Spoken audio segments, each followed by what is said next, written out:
जय जोहार, नमस्कार। छत्तीसगढ़िया न्यूज़ देख रहे हैं आप। छत्तीसगढ़ की तमाम बड़ी खबरों को विस्तार से बताएंगे, जो लोगों की जिंदगी से जुड़ी हुई बहुत ही महत्वपूर्ण खबर है। इससे पहले आप छत्तीसगढ़ से हैं और छत्तीसगढ़ समाचार ठीक इसी प्रकार रोजाना देखना चाहते हैं तो नीचे लाल कलर के सब्सक्राइब बटन को दबा करके चैनल को सब्सक्राइब कर लेना है। ये नज़र डालते हैं आज की सुर्खियों पर। प्रदेश में हुक्का बारों के खिलाफ विधानसभा में बिल हुआ पारित। प्रदेश में महिलाओं की सुरक्षा के लिए बनाया गया बबल जोन। प्रदेश के शिक्षक कर्मभूमि छोड़ करके रणभूमि में उतरे, अब जेल भरो आंदोलन शुरू। प्रदेश में बुनकरों के हित पर लिया गया बड़ा फैसला। छत्तीसगढ़ में 900 करोड़ रुपए का धान हुआ खराब। छत्तीसगढ़ विधानसभा के तीसरे दिन भाजपा के पूर्व मुख्यमंत्री डॉक्टर रमन सिंह समेत 11 विधायक हुए निलंबित। सदन में खाद्य मंत्री अमरजीत भगत के बयान को लेकर के विवाद हुआ। डॉक्टर रमन सिंह ने खुले बाजार और धान के परिवहन और रख रखाव के लिए हुए नुकसान के लिए जानकारी मांगी, तो इसके जवाब में विभागीय मंत्री अमरजीत भगत ने बताया कि धान के उठाव में देरी होने की वजह से धान खराब और परिवहन के लिए अतिरिक्त चार्ज के रूप में राज्य सरकार के 524 करोड़ रुपए अतिरिक्त खर्च हुए हैं। वहीं डॉक्टर रमन सिंह ने कहा कि धान के रखरखाव ठीक तरीके से नहीं होने के वजह से और धान की सड़ने की वजह से करीब 900 करोड़ रुपए का राज्य सरकार को नुकसान हुआ है, लेकिन गरीबों की आवास को बनाने के लिए 1300 करोड़ रुपए राज्य सरकार की जेब से नहीं निकली। ऐसा पूर्व मुख्यमंत्री डॉक्टर रमन सिंह ने कहा और विधानसभा अध्यक्ष से मांग की कि विधानसभा समिति बना करके परिवहन और संग्रहण के मामले में जाँच कराने के लिए नई कमेटी बनाई जाए, लेकिन इस बात को नहीं माना गया। इस वजह से भाजपा विधायकों के द्वारा विधानसभा का वॉकआउट कर दिया गया और भाजपा विधायक गर्भगृह में जाकर नारेबाजी करने लगी, जिसके बाद उन्हें विधानसभा से निलंबित कर दिया गया। और सत्र के दौरान कांग्रेस सरकार की ओर से अनुपूरक बजट का प्रस्ताव को मंजूरी दे दी गई, साथ अन्य 5 बिलों को भी मंजूरी दे दी गई, जिसके बाद राष्ट्रपति के हस्ताक्षर होने से यह कानून बन जाएगा। इनमें से मुख्य बिलों के रूप में हुक्का बारों को बंद करने के लिए संचालकों के खिलाफ बिल लाया गया था, जो अब राष्ट्रपति के बाद कानून बन जाएगा। इसके बाद हाई कोर्ट इस मामले पर दखल नहीं दे सकती और अब विधानसभा सत्र को अनिश्चितकालीन के लिए स्थगित कर दिया गया है। जी हां, 17 दिसंबर तक चलने वाला विधानसभा सत्र अब समाप्त हो गया है। छत्तीसगढ़ में सहायक शिक्षक फेडरेशन के बैनर तले रायपुर में प्रदेश भर के सहायक शिक्षकों ने अपनी मांग पूरी नहीं होने की वजह से प्रदेश में जेल भरो आंदोलन की शुरुआत की। बूढ़ा तालाब धरना स्थल से सहायक शिक्षक गिरफ्तारी देने के लिए आगे बढ़े तो उन्हें सपरे स्कूल के सामने पुलिस के द्वारा रोक दिया गया। वेतन विसंगतियों की मांग को लेकर के आंदोलन कर रहे सहायक शिक्षक प्रदेश भर में के द्वारा जेल भरो आंदोलन की शुरुआत हो गई है, जहाँ बड़ी संख्या में सहायक शिक्षक स्कूलों को बंद करके आए हैं और जो भी सरकार को इस मामले पर बात करनी है वे जल्द करे, ताकि बच्चों का 1.5 साल से जो नुकसान हुआ है वो अब और ना हो सके। सहायक शिक्षक अब कर्मभूमि छोड़ करके रणभूमि में उतर गए हैं प्रदेश सरकार के खिलाफ, लेकिन अब तक राज्य सरकार की तरफ से कोई एक्शन नहीं लिया गया है। देखना अब ये होगा कि सहायक शिक्षक फेडरेशन कब तक अपनी मांगों को लेकर के अड़े रहेंगे, डटे रहेंगे।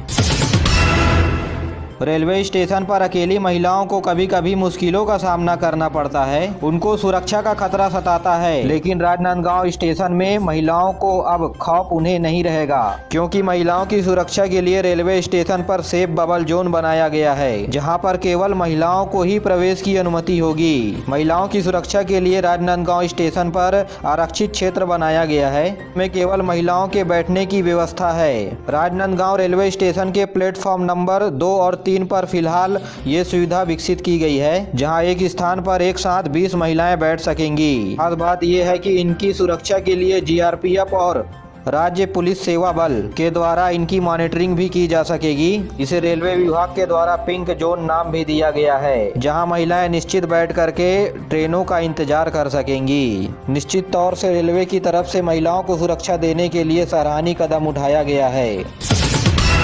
छत्तीसगढ़ के मुख्यमंत्री भूपेश बघेल 4 नगर निगम में प्रचार प्रसार करने वाले हैं। आगामी चुनाव को देखते हुए 17 दिसंबर को बिरगांव में प्रचार करेंगे, तो वहीं 18 दिसंबर को भिलाई, चरौदा और रिसाली में भी प्रचार करेंगे। इस दौरान चारों नगर निगम के लोगों को सभा के माध्यम से संबोधित भी करेंगे। तो वहीं निर्वाचन आयोग ने संबंधित चुनावी क्षेत्रों में चुनाव के दिन छत्तीसगढ़ सामान्य प्रशासन विभाग की ओर से 1 दिन का सार्वजनिक अवकाश देने का फैसला लिया है, यानी 20 दिसंबर को सभी सरकारी कामों कामों की छुट्टी रहेगी। तो वहीं कंपनी फैक्ट्री कारखानों में काम करने वाले मजदूरों को 2 घंटे की छुट्टी देने के लिए संचालकों से चुनाव आयोग के द्वारा कहा गया है, ताकि ऐसे लोग अपनी मत का उपयोग कर सके। साथ ही सभी व्यापारियों से अपील भी की है ताकि दुकान में काम करने वाले लोगों को मतदान करने के लिए छुट्टी दिया जाए।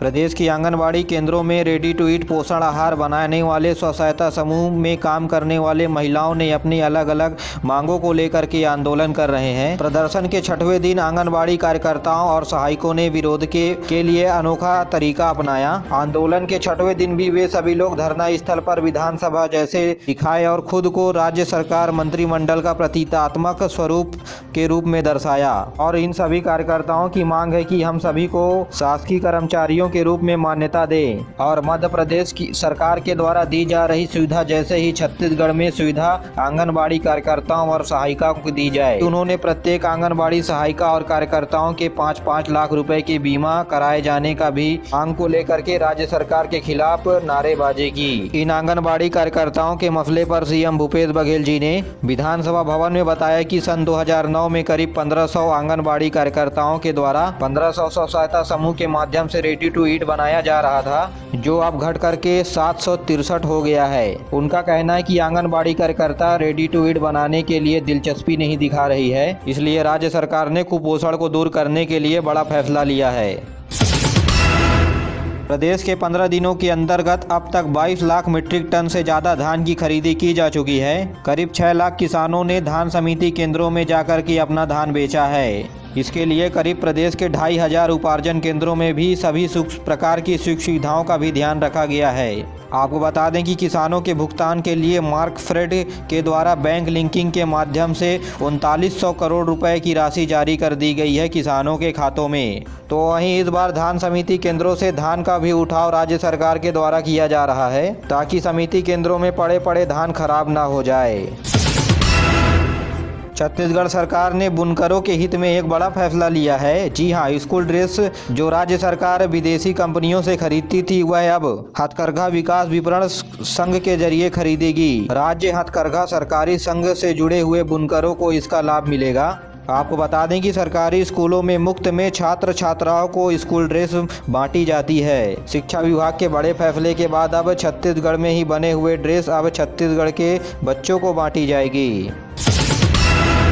गरियाबंद में जिला स्तरीय युवा महोत्सव का शुभारंभ किया गया। शुभारंभ समारोह में संबोधित करते हुए कलेक्टर ने कहा कि खेल के साथ साथ पारंपरिक संस्कृति का पुनः स्थापित करने के लिए सराहनीय प्रयास जिला प्रशासन की ओर से किया जा रहा है। इसी कड़ी में स्थानीय कलाकारों को मंच प्रदान करने के लिए युवा महोत्सव का आयोजन ब्लॉक, जिला और राज्य स्तर पर किया जा रहा है। कलेक्टर ने कहा कि महोत्सव के माध्यम से स्थानीय कलाकारों को विभिन्न विधाओं में अपनी प्रतिभा प्रदर्शन करने का अवसर मिलेगा। नगर पालिका अध्यक्ष ने युवाओं के उज्जवल भविष्य की कामना करते हुए कहा कि उन युवा खिलाड़ी प्रदर्शन के दौरान खेल भावना प्रस्तुत करेंगे।